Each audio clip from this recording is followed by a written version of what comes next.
ये जो डेटा है ये बहुत इंटरेस्टिंग है। दो बड़ी बातें आपको बताना चाहते हैं जो आज के चुनावी निष्कर्ष में रिसर्च के जरिए हमने निकाला है। सबसे पहले वोटिंग लोकसभा के दौरान जब इसी हरियाणा में वोटिंग हुई थी तो 64.8% वोटिंग हुई थी और ये कहा जा रहा था कि जो बीजेपी का वोटर है वो नहीं निकला है, कम निकला है। वहीं इस बार विधानसभा में ये वोटिंग परसेंटेज बढ़ा, 67.9% पहुंचा। अब ये निर्णायक रूप से नहीं कहा जा सकता है, लेकिन जो फासला है 3.1 का, ठीक 3.38% का इजाफा बीजेपी को इस बार वोट शेयर में हुआ है। तो क्या जिस तरह का प्रचार बीजेपी ने किया और जिस तरह से इस बार चुनाव आया, नतीजे आए लोकसभा के, उसके बाद बीजेपी के वोटर में ये बात मन में आई कि हमारे ना निकलने से बीजेपी को नुकसान हो रहा है और फिर वो बाहर आया। क्योंकि देखिए ये जो डिफरेंस है लोकसभा टू विधानसभा लगभग 3-3.5% का है और 3.38% ही इजाफा हुआ है भारतीय जनता पार्टी के वोटिंग में। दूसरी बात जो अहम बताई जा रही है वो है दलितों में किसको टिकट दिया गया। ये दिलचस्प है क्योंकि बीजेपी ने जो इस पे रणनीति बनाई थी उसमें दलितों में भी दो हिस्से में उन्होंने बांटा था। लगभग 8.5% डोमिनेंट जो शेड्यूल कास्ट है वो एक तरफ है जिसमें जाटव भी है, जिससे कुमारी शैलजा आती है, लेकिन जो अन्य है जिनको डिप्राइव्ड शेड्यूल्ड कास्ट यानी डीएससी का नाम उन्होंने दिया और उनमें से उन्होंने 9 लोगों को इस बार टिकट दिया। कुल 17 दलितों को अगर बीजेपी ने टिकट दिया तो उन्होंने इस बार ध्यान रखा इस बात का कि हम जो ये डिप्राइव्ड शेड्यूल्ड कास्ट कह रहे हैं उसमें इन्होंने 9 सीटें दी थी। उनमें कौन कौन आता है? अधधर्मी, वाल्मीकि, बाजीगर, धनक, बवरिया, मजहबी सिख्स जो हैं और खटीक, इन सबको उन्होंने इस बार टिकट दिया और उनमें से 8 लोगों की जीत, 3 दलितों की जीत में इजाफा भारतीय जनता पार्टी के लिए जमीन पर स्ट्रैटेजी के तौर पर एक कामयाबी दिखाई दे रही है। तो ये जो रिजर्व सीट्स पर इस बार बीजेपी ने मेहनत की है और शेड्यूल्ड कास्ट में भी उन्होंने एक डिप्राइव्ड शेड्यूल्ड कास्ट, आपको याद होगा बिहार में नीतीश कुमार इसी तरह से एक्सट्रीमली बैकवर्ड कास्ट का एक अलग उन्होंने सबसेट बनाया था। ऐसा ही कुछ बीजेपी ने हरियाणा में किया है जब वो डिप्राइव्ड शेड्यूल्ड कास्ट को टिकट ज्यादा देते हैं, 9 सीटों पर देते हैं और उनमें भारी जीत के साथ वो दलित उम्मीदवार उनके आते हैं मैदान में। तो कुल मिलाकर इसी के साथ चर्चा की शुरुआत करते हैं। सबसे पहले मुझे लगता है गौरव भाटिया जी आपके लिए ये एक तरफ अच्छा दिन है क्योंकि हरियाणा में जबरदस्त वापसी आपकी सरकार की हुई है, ऐतिहासिक जीत इसे करार दिया जाएगा। लेकिन कांग्रेस पार्टी ये आरोप लगा रही है कि लोकतंत्र नहीं तंत्र की जीत है, इस पर आपका जवाब? अंजना जी, सबसे पहले आपको भी बधाई। भारत के लोकतंत्र की ये जीत हुई है और आज इतिहास रचा गया है। कांग्रेस क्या कहती है, छाती पीट रही है, ईवीएम खराब है, इस पे हम आएंगे, लेकिन आज का नैरेटिव क्या होना चाहिए मैं उस पे बात करना चाहूंगा। जब 5 साल की सरकार होती है उसके बाद जनता के समक्ष अपना रिपोर्ट कार्ड रखने का मादा होना और उसके बाद पुनः जीतना बहुत बड़ी बात होती है। आज हैट्रिक लगाई है भारतीय जनता पार्टी ने और हिटविकेट कोई हुआ है तो वो हुआ है जो बता रहा था राहुल गांधी की जलेबी फैक्ट्री में बनती है। हरियाणा की जनता ने बताया जलेबी फैक्ट्री में नहीं बनती है, ईमानदार हलवाई की दुकान पर बनती है। उसके लिए आपको अपने बंगले से निकलकर हमारे पास आना होगा। दूसरी बड़ी बात जो है, देखिए ये पहली बार नहीं है कि हैट्रिक लगाई है। आप याद करिए इसी तरह से लोकसभा चुनाव में नरेंद्र मोदी जी ने 62 साल बाद हैट्रिक लगाई थी। हमने गोवा में हैट्रिक लगाई, 7 बार लगातार गुजरात में हमने चुनाव जीता और हर बार कांग्रेस पार्टी ने क्या कहा? उन्होंने कहा ईवीएम खराब है, इलेक्शन कमीशन ऑफ इंडिया खराब है, जनता खराब है, मीडिया खराब है, न्यायपालिका खराब है। नहीं, आपका जो प्रोडक्ट है वो खराब है, वो डिफेक्टिव है, वो लॉन्च नहीं होता है। और जनता का ये अनादर करना, मुझे आप बताइए अंजना जी क्या कह रहे थे? जवान, किसान, पहलवान। आज जवान, किसान, पहलवान, नौजवान और संविधान किसके साथ खड़ा है? मैं समझता हूं नरेंद्र मोदी जी में इस सभी वर्ग के जो व्यक्ति हैं उनकी आस्था है। और एक बड़ी बात आपको बताता हूं, सुबह आपके चैनल पे हम सब बैठे थे, 9 बजे के आसपास रुझान आ रहे थे, भाजपा पीछे चल रही थी। हमसे सवाल पूछा गया प्रवक्ताओं से, भाजपा के प्रवक्ताओं ने एक ही बात कही, कोई भी परिणाम आए सर आंखों पे है, जनता के जनादेश का हम सम्मान करते हैं। 12 बजे के बाद जब कांग्रेस पिछड़ गई तो जयराम रमेश और पवन खेड़ा का बयान आने लगा कि इलेक्शन कमीशन ऑफ इंडिया पे दबाव बनाया जा रहा है। ये क्यों था? क्योंकि इनको ठीकरा जो असली वजह है उस पर फोड़ने की हिम्मत नहीं, वो राहुल गांधी, प्रियंका वाड्रा गांधी है, और इनको एक बहाना चाहिए था।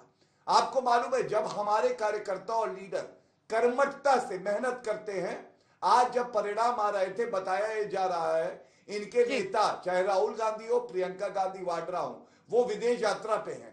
इनका कमिटमेंट नहीं है लोगों के प्रति, और लोगों ने जान लिया है कि जब ये बात करते हैं राहुल गांधी की आरक्षण समाप्त कर देंगे, तो वो कांटा लगता है लोगों के दिलों में, पिछड़ों के दिलों में, और कांटे का जो दर्द था उसकी चोट जो दी है वो वोट से दी है, और वही आज हम सबके सामने आ गई है।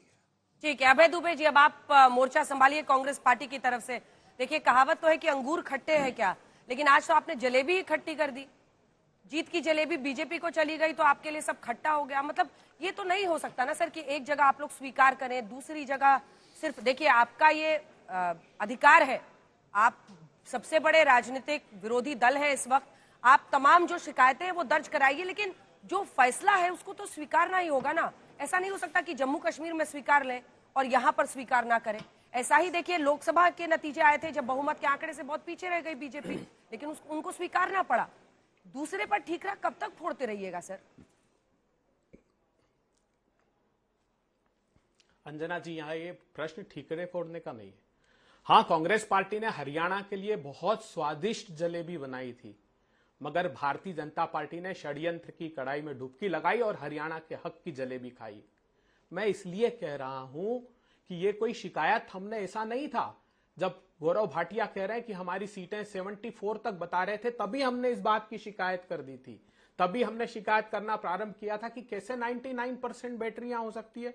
और वो जो बैटरियां थी, वो चाहे सोनीपत हो, पानीपत हो, महेंद्रगढ़ हो, हिसार हो, हमने ये शिकायत तभी, ऐसा नहीं है कि बाद में हमारे परिणाम खराब आने लगे तब हमने की। हम व्यापक शिकायत और भी करेंगे।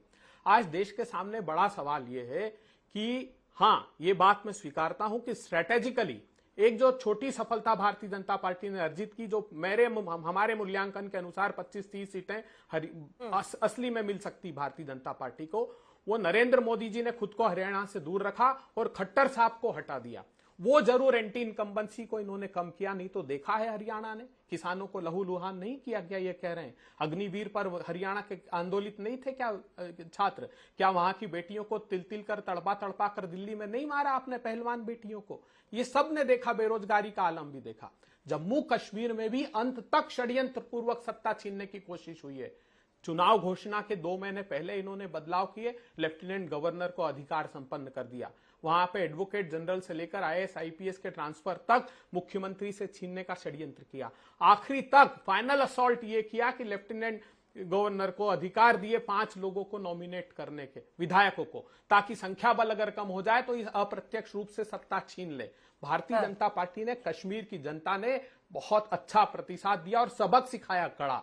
यहां वहां पर जमाते इस्लामी जैसे आतंकवादी संगठन का अप्रत्यक्ष रूप से सहयोग किया, जो निर्दलीय उम्मीदवार खड़े कर रहे थे। शिवसेना यूपीटी गुट क्यों कह रहा है कि सीधे फाइट में आप कमजोर पड़ जाते हैं? छोड़िए बीजेपी को, लेकिन ये इसका जवाब देने से पहले एक खबर इस वक्त आ रही है कि कांग्रेस पार्टी की तरफ से ये बयान आया है। कांग्रेस के आनंद शर्मा ने कहा है कि हरियाणा के नतीजे कांग्रेस के पक्ष में बह रही हवा के खिलाफ आए हैं, चौंकाने वाले हैं। हम सुप्रीम कोर्ट से अपील करते हैं कि वो इसमें दखल दे और बैलेट पेपर की व्यवस्था को दोबारा से वापस लाए। तो बैलेट पेपर हरियाणा के मद्देनजर चाहिए अभय दुबे जी, लेकिन जम्मू कश्मीर में ठीक है नतीजे। यही वो डाइकोटमी है आपके रिएक्शंस में जो बहुत सारे प्रश्न खड़ा करता है। देखिए, एक सिंपल आपसे सवाल है, शिवसेना यूपीटी गुट, वो उनका भी कहना है कि जब बीजेपी के साथ आपकी डायरेक्ट फाइट होती है आप कमजोर पड़ जाते हैं।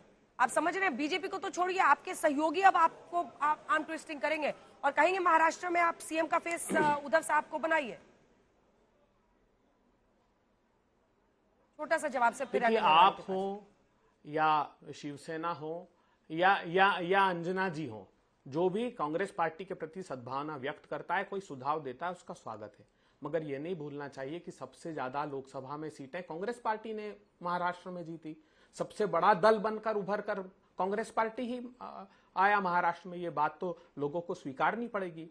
हमारा सवाल इतना है कि हरियाणा से उसकी जीत छीन ली गई, ये दर्द है और ये व्यक्त करेंगे। मैं पूरे हरियाणा की तो बात नहीं कर रहे, हमने 3 जिलों का जिक्र किया और उसकी प्रामाणिक शिकायत हम करेंगे और हमने प्राथमिक शिकायतें भी की है। तो लोकतंत्र को भी तो बचाना है, सिर्फ सत्ता की भूख मिटाना भारतीय जनता पार्टी का उद्देश्य रह गया है। ये सवाल प्रासंगिक हैं जो हमको खड़े करने पड़ेंगे, चाहे कितना अपोजिशन दल हम पर आरोप लगाए कि हम आस्था की, जम्मू कश्मीर में तो हम आस्था व्यक्त करते हैं, हरियाणा जहां गड़बड़ी होगी उसका हमारा नैतिक दायित्व है कि प्रजातंत्र को बचाने के लिए हम आज पूरा तो हरियाणा, आज के नतीजों में कांग्रेस पार्टी के मुताबिक जहां आपकी जीत हुई है, ठीक है सर, ठीक है, जहां आपकी जीत हुई है वहां लोकतंत्र बच गया है, जहां आपकी जीत नहीं हुई है वहां लोकतंत्र नहीं बचा है। और इसी लोकतंत्र में जो लोग बीजेपी के लिए वोट दे रहे हैं वो लोकतंत्र को नहीं बचा पा रहे हैं। सिर्फ आप लोगों ने अपने कंधों पर यह जिम्मेदारी ली हुई है। जहां जहां आपके नतीजे आपके अनुकूल नहीं आते हैं वहां पर लोकतंत्र खतरे में इस देश में बना हुआ है। हमारे साथ गौरव भाटिया भी जुड़े हुए हैं, लेकिन मुझे लगता है कि एक छोटा रिएक्शन यहां पर ले लें।